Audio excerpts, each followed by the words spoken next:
We're at the Bardstown Gardens Tour, and I'm here with Bill Fell. And Bill, we're at Ron and Janice Provine's house. Yes, we are, and they have a beach theme going. They have a lot of tropicals. They take care to harvest the tropicals in the fall, store them, or leave them outside in a protected area. And behind us, we have banana trees. Despite the really hefty winter we had, they were able to cut them back. They covered them over with about 1.5 feet of leaf litter and mulch, and here they are, putting down about a leaf a day for the next several weeks until they'll provide shade for this porch by late July. Well, you know, Bill, that's kind of hard to believe because we had a really rough, long winter, and they still survived. Absolutely. It amazes me all the time that so many plants can survive so well in our climate. We have really hot, humid summers. We have the cold, frosty winters, this winter being extremely frosty. But still, a banana tree can survive. They actually had bananas on them last year. Not big enough to eat, but they still managed to produce a few bananas. But they've been able to create this outdoor sort of beach atmosphere with various tropicals and annuals that sort of accentuate being down by the beach. An additional specimen that's extremely interesting is over in the corner. That is a black lace elderberry. We had a big elderberry last year, and that was actually more of a fruit-producing elderberry. This is a decorative elderberry. It still produces the berries. You can still harvest them and everything, but it's really about the shrub itself and how beautiful a specimen it can be. They love to be in somewhat protected areas, and that's how you can get them to that really massive size. Okay, and I noticed the leaves on there are a lot darker than the leaves on some of the other plants here, and that the blossoms there are beautiful. What a contrast. Yeah, it creates that contrast, and of course, like all the gardens, when we talk about this each year, contrast and shape and size and texture, putting those things in your garden is what makes different parts of your garden stand out. Of course, we're in a relatively small garden in the city here, but using some of those things creates sort of a sense of infinity too. I mean, what's on the other side of that bush? We don't know. It could be another house or a car or a road, but that secludes it and creates an environment for the provines that they can enjoy each day. And I noticed too that they use stone and blocks here for the pathway to get you moving, to give you the sense of urgency to walk on through. True, and the patio too, I think it's all designed around that beach theme. So they're trying to use colors and things that remind you of sand and pebble that you would see along the beach.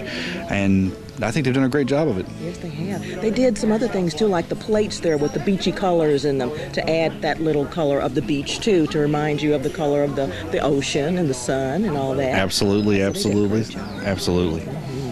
Okay, Bill, I noticed here that the Provines have a greenhouse. Yeah, they do. They have a mini greenhouse. There are two kinds of greenhouses basically. You have the kind you heat, called a hot house or hot greenhouse, and you have the kind you don't, and that's a cold house. And theirs is cold. They don't heat it. But what you can do is start your seedlings and start your perennials and all those things earlier in the year, where outside it's going to get the frost and it's still going to take a lot of cold. A cold frame greenhouse allows you to plant things sooner than you would normally, so that by midsummer it's a lot bigger. You'll notice behind us, his tomatoes, he's already harvesting tomatoes, and we're only in the first week of June. And that the only reason he can do that is because he started them back in late February in the greenhouse. And for information on things like that, they should probably our viewers should probably contact you, the Master Gardener, to answer all their questions about putting them in the greenhouse and how to get them started and all that. Well, sure, the Master Gardener is always there to help. I would say the first contact is always going to be your county extension office. The county extension office can give you lots of reference materials and various experts in the field for whatever it is you're trying to do, whether it be growing vegetables or putting up a greenhouse, perennials, annuals, whatever it is you want to know. The extension office can get you started. See, I was trying to give you a plug, Bill. I appreciate that, you boy. And we're there to help. The purpose of the Master Gardeners is to help the Extension Office spread horticulture to the community. So absolutely, it would be something we would do. But we'd probably get directed to the customer via the Extension Office. Sounds great. Hi, this is Yvonne, and I'm here with Janice. How are you doing? I'm fine, thank you. Now, this garden belongs to you. It's all yours. Well, and my husband Ron's. Okay, we'll give him a little credit. Yes, because he does all the watering. All the watering? All the watering. Okay. Now, how did you decide upon the type of garden that you wanted to have? Well, we moved from Oklahoma in 2008, and we had a lot more property. We wanted to downsize. We wanted something that was easy to take care of. And of course, we love the beach, so we brought the beach to Bardstown in our backyard. And you know, that banana tree, that is so original. Well, we love that, and I was really worried about it because of the winter we had. But Ron knows how to overwinter it, and it came back, and it will get a lot taller than it is now. So, which is cool because it really ties in with the theme of the beach and the tropical aspect of it. So, Now, if you had to add one more thing to it, what would you add? one more thing. I don't really think I've got room, sweetheart, to add another thing. That's just it. Everything here, don't you? Well, that's what's good about it. You know, I go shopping and I come home and I think, oh, I didn't buy a thing. And Ron says, thank you, Lord. You know, we don't have room. But I really don't know. Probably real beach would be the only thing. If I could really add anything, because I love the water. But I love Bardstown so much, I've got to stay right here. So you brought the beach to Bardstown. I did bring the beach to Bardstown as much as I possibly could. Well, listen, thanks for talking to us today. You're quite welcome. Thank you for sharing your garden with us. Thank you. It's been our pleasure. We're now at the home of Dr. Stanley and Melinda Block. So tell us a little bit about all these roses. Yeah, what we have here is a pink Pollyanna rose bush. It's one of my favorite of Dr. Block's. Dr. Block is a rose guy, and we're going to see several other roses as we tour the property. But the pink Pollyanna is, I think, one of my favorites of his. It doesn't have a great deal of scent, but it has just such a nice mass of blooms. It's not one of the modern hybrids. It's actually an older variety, but it stands out as a shrub all its own.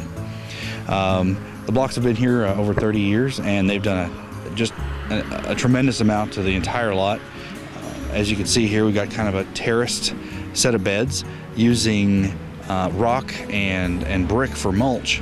The advantage to that is you don't have to replace it very often. The disadvantage is if you ever change your mind and you want something different, you're pretty much stuck with it. It's hard to get back up off the ground once you put it down. But they just have thin, mature plantings in between, and it sets it off and makes just a really attractive curb appeal for the busy road.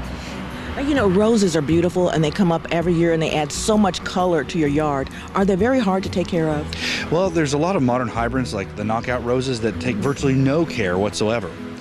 There are kind of the intermediate hybrids like the tea roses and that do take some care, and then there's a lot of the old standards, the classic roses. They take kind of a lot of care. So it just depends on how much time and effort you want to spend with them as to how much effort they're going to require.